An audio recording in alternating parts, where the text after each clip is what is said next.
Right now, I have been following the development in Israel through the Jordanian capital. Let's get the news on what happened in this day. These missile threats and alerts have continued through Saturday and now into the early hours of Sunday morning here. The latest threat came several hours ago. In early hours of Sunday morning, the military authorities in Israel detected a missile launch from Iran. They estimated that it was aimed at the south of the country, so alarms were raised all throughout the south of Israel. It eventually came in and landed, the authorities say, in open ground, and the alert was lifted. Earlier on Saturday, we did have a ballistic missile that got through Israel's air defenses. It landed in the town of Beit Shemesh. This is a town quite close to Jerusalem in the center of Israel. It caused fairly extensive damage, with 11 people being hurt. But now with Israel contending with a third front, with the Houthis announcing on Saturday that they were joining this conflict, the authorities have to keep an eye on what comes from the south, from the direction of Yemen. And indeed, on Saturday evening, about middle of the evening, the authorities said that they had detected a drone that they suspected had come from Yemen over the city of Eilat. That's the important strategic port city in the very south of Israel. They said it was intercepted and downed. But as we've seen from the past few weeks, a lot of the fighting, increasingly, it has been happening in the north of Israel along the border with Lebanon, with the ongoing offensive by Israeli forces inside southern Lebanon, pushing Hezbollah further north, engaging with the Iran-backed group. And by Saturday evening, the authorities reckon that Hezbollah during that day had fired a total of 250 projectiles of different sorts, from drones to rockets to mortar shells, some of them landing inside Israel itself. We see from every few minutes we are getting alerts that one border community or another, or one frontline town or the one next to it, is suddenly on alert, and people are told to make for the shelters once more. Some of them landed in Israel, most of them, though, directed at Israeli troops operating inside Lebanon, with the Israeli military confirming 9 soldiers injured during Saturday, 2 of them seriously.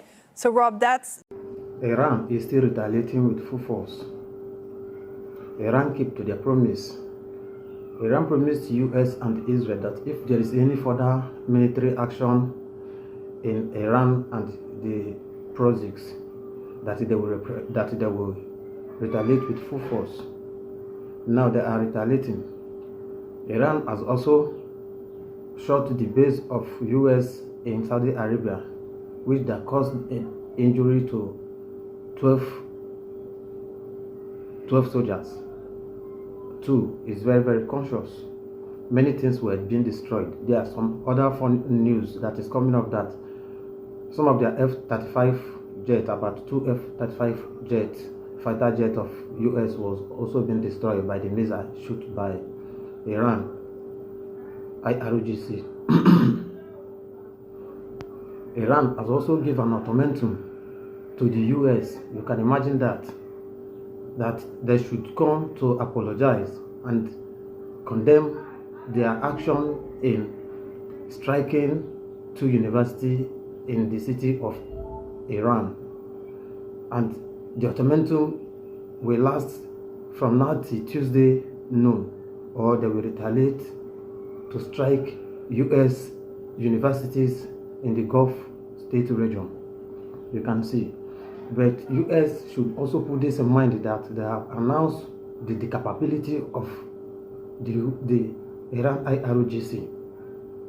As we are talking, from Yemen, the Houthis IRGC proxy is now striking.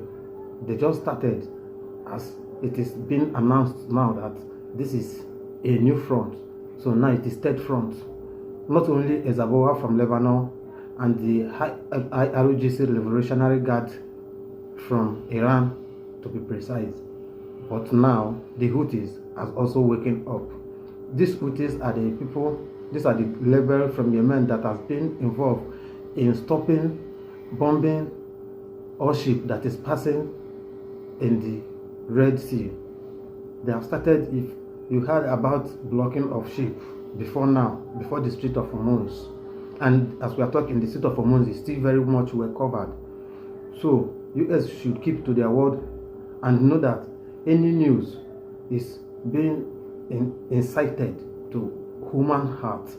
So if you say this will happen or this has happened, the way they have explained about decapitating IRGC, maybe by now they wouldn't have the right or the power, the missile capability to be resisting and retaliating as well with full force.